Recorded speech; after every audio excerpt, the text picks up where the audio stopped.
বিএনপির কেন্দ্রীয় যুগ্ম মহাসচিব জননেতা জনাব শহীদুদ্দিন চৌধুরী আমি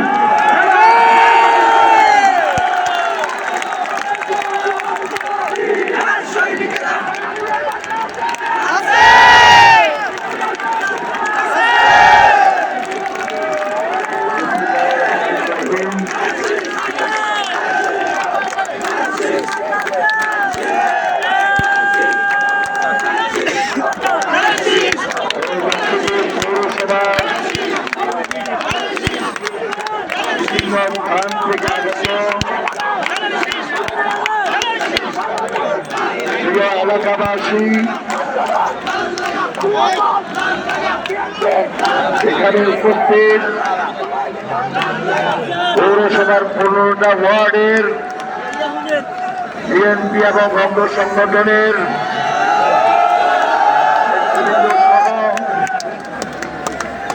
যারা মিছিলে অংশগ্রহণ করেছেন,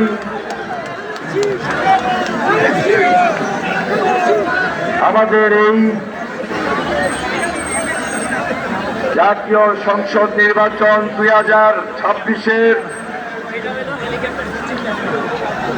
12ই ফেব্রুয়ারি ধানের শীষ প্রতীকের সমর্থনে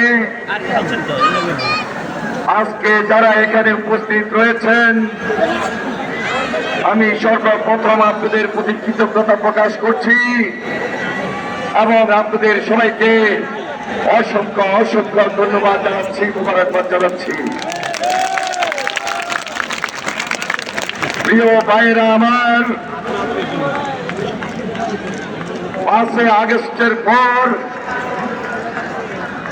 এই দেশের মানুষের প্রত্যাশা অনুযায়ী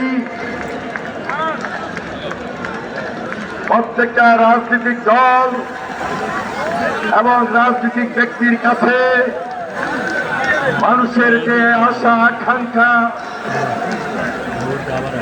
এই কারণে বিগত 17 বছর আন্দোলন সংগ্রামের মধ্য দিয়ে অনেক ত্যাগ স্বীকার করে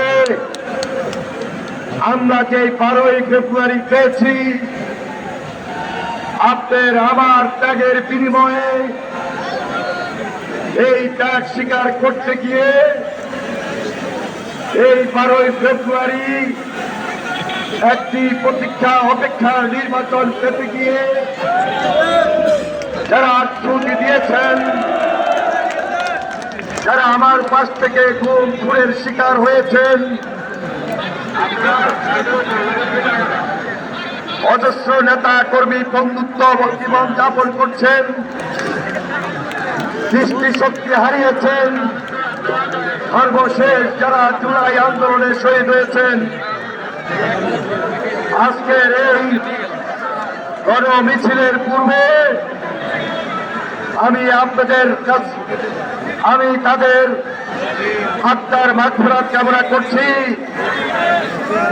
এবং গভীর শ্রদ্ধার সাথে স্মরণ করে তাদের পরিবারের প্রতি সমবেদনা জ্ঞাপন করছি। আপনারা জানেন, শহীদ রাষ্ট্রপতি জিয়াউর রহমান ওয়ানের স্বাধীনতার ঘোষক, যিনি অস্ত্র হাতে যুদ্ধ করেছেন, বাংলাদেশের জনপ্রিয় রাষ্ট্রপ্রধান ছিলেন। শহীদ রাষ্ট্রপতি জিয়া রহমানের প্রতি আমি গভীর শ্রদ্ধা নিবেদন করছি। আপসীন দেশনেত্রী বেগম খালেদা জিয়া, বীর মুক্তিযোদ্ধা, এই বয়সী নারী বিগত আন্দোলন সংগ্রাম করতে গিয়ে মিথ্যা মামলার সাজাপ্রাপ্ত হয়ে মৃত্যুর সঙ্গে 5 জানুয়ারি 2025 সালের 30শে ডিসেম্বর আমাদের মাঝ থেকে বিদায় নিয়েছেন। আজকের এই দিনে আমি তার আত্মার মাগফিরাত কামনা করছি এবং দোয়া প্রার্থনা করছি, মহান আল্লাহ তাআলা যেন তাকে বেহেশত নসিব করেন।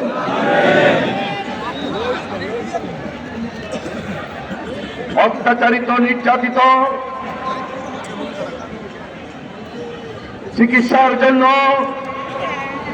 নির্বাসিত জীবন যাপন করেছেন বিএনপির চেয়ারম্যান জনাব তারেক রহমান। নির্বাসিত জীবন শেষে আমাদের মাঝে ফিরে এসে শুধু মহান আল্লাহ তাআলার সাহায্য চেয়েছেন, মায়ের জন্য দোয়া চেয়েছেন, প্রতিশোধমূলক প্রতিহিংসামূলক কোনো বক্তব্য বিবৃতি দেন নাই। তিনি হযরত মুহাম্মদ সাল্লাল্লাহু আলাইহি সাল্লামের ন্যায়পরায়ণতার আলোকে শুধু দেশের সেবা করতে চেয়েছেন এবং আপনাদের কাছে দোয়া প্রার্থনা করেছেন, সহযোগিতা কামনা করেছেন। তার প্রতি মানুষের সমর্থন, তার নেতৃত্বের প্রতি মানুষের আস্থা বিশ্বাসের কারণে পিতার মতো ভাইয়ের মতো সারা বাংলাদেশে আজকে ঘুরে বেড়াচ্ছেন। তিনি নিজে বলছেন, আমি কোনো মেগা প্রজেক্ট করবো না, গ্রামের মানুষের পাশে থেকে সেই জিয়ার মতো গণবান্ধব খালেদা জিয়ার মতো দেশপ্রেমিক সরকার গঠন করে দেশের মানুষের সেবা করবে। এই 12 তারিখ সারা বাংলাদেশের মানুষ ধানের শীষের প্রতি যে জোয়ার, যে সমর্থন জুগিয়েছে, স্বতঃস্ফূর্তভাবে এই নির্বাচনে অংশগ্রহণ করে আজকে সবার দায়িত্ব আগামী দিনে তারেক রহমানের হাতকে শক্তিশালী করার মধ্য দিয়ে এই বাংলাদেশে যে নতুন সরকার হবে, এই সরকারের নেতৃত্ব দেওয়া এবং এই সরকারের নেতৃত্ব দিবেন ইনশাআল্লাহ আমাদের চেয়ারম্যান জনাব তারেক রহমান।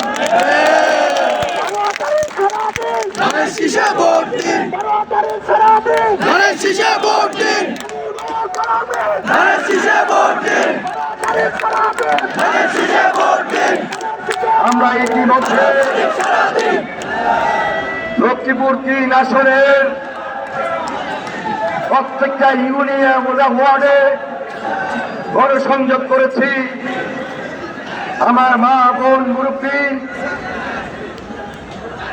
এই লক্ষ্মীপুর পৌরসভার বিভিন্ন ওয়ার্ডের আমরা সাধারণ মানুষের সঙ্গে কথা বলেছি।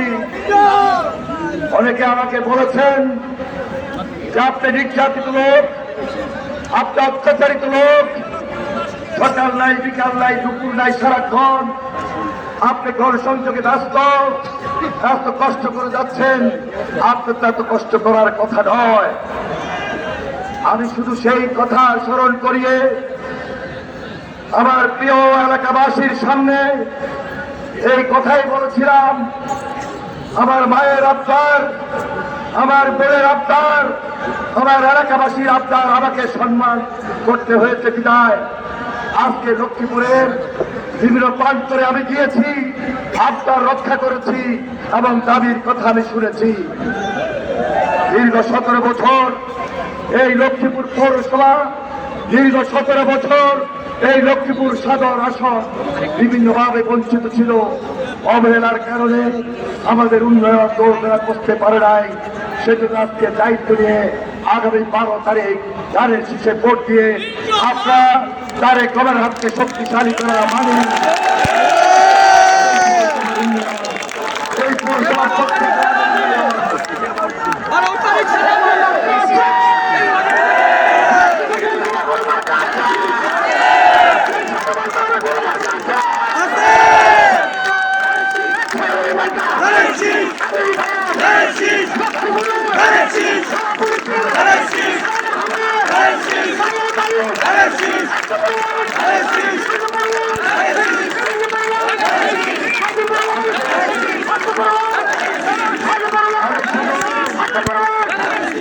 আমার পৌরবাসীর সামনে আমি শুধু এতটুকুই বলবো, আগামী 12 তারিখে আপনারা আমাকে যে সমর্থন দিবেন, আমি যে দোয়া নিয়ে সালাম নিয়ে আপনাদের কাছে গিয়েছি, ইনশাআল্লাহ আমি আপনাদের আগামী দিনের আমারও রক্ষা করব এবং সম্মান সমীহ করতে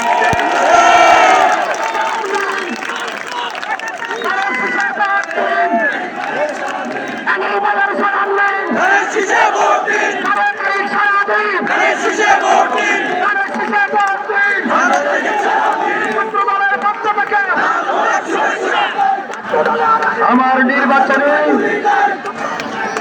অঙ্গীকার, আমার সেই অঙ্গীকার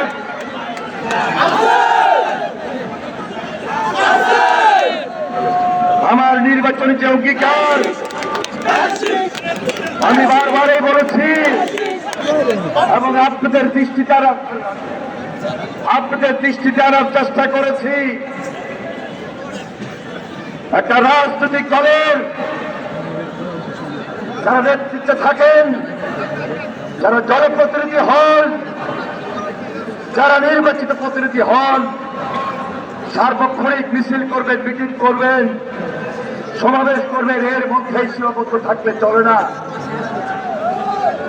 মানব কল্যাণে, সামাজিক কাজে, ধর্মীয় অনুমতিতে এবং খেলাধুলার আঙ্গিনায় অজস্র অনেক কাজ রয়েছে। সেই কাজগুলা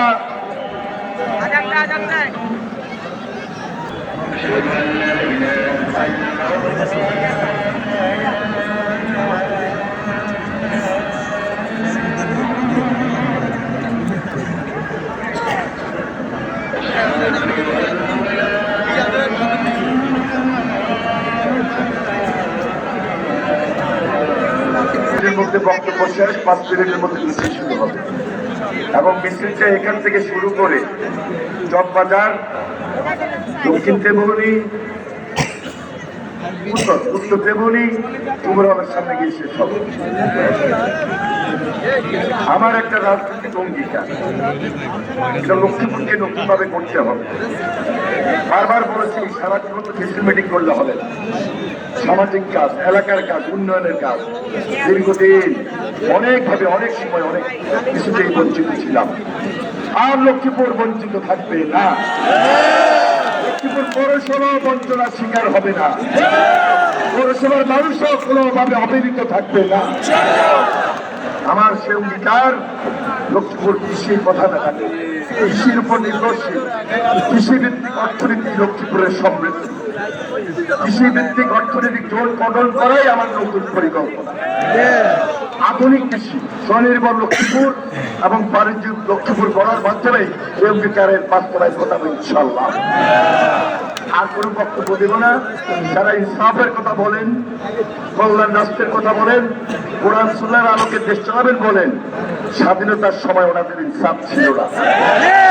এখনো লক্ষ্য করছি যেভাবে লম্পজম্প গায়ে পরে দরকার বিভাগ করছেন, ভালো না, আমার পছন্দ করে না। ইনসাফের রাজনীতি জিয়া রহমান করেছে, কল্যাণের রাজনীতি খালেদা জিয়া করেছে। প্রেসিডেন্ট জিয়া রহমান সর্বপ্রথম বাংলাদেশের সংবিধানে বিসমিল্লাহির রহমানির রহিম অন্তর্ভুক্ত করে আলেম ওলামাদেরকে সম্মান দিয়েছে। এবং খালেদা জিয়াও তাই করেছে। তারেক রহমানের নেতৃত্বে ইনসাফ, কল্যাণ, সম্যতা এবং সুন্দর ন্যায়পরণতা এবং সুন্দর একটা রাষ্ট্র, মানবিক রাষ্ট্র, কল্যাণ রাষ্ট্র আমরা গঠন করবো আপনাদের পাশে দাঁড়িয়ে। উন্নয়নের জোয়ার অব্যাহত থাকবে। এটাই বলবো, আমরা সবাই পৌরসভা সুন্দরভাবে এক ঐক্যবদ্ধ থাকবো। সবাই সবার মধ্যে এমন একটা সহানুভূতি, সম্মান প্রদর্শন করবো, কোনোভাবেই যেন আমাদের নিজেদের মধ্যে কোনো মতভেদ তৈরি না হয়। এবং 12 তারিখ সারাদিন, 12 তারিখ সারাদিন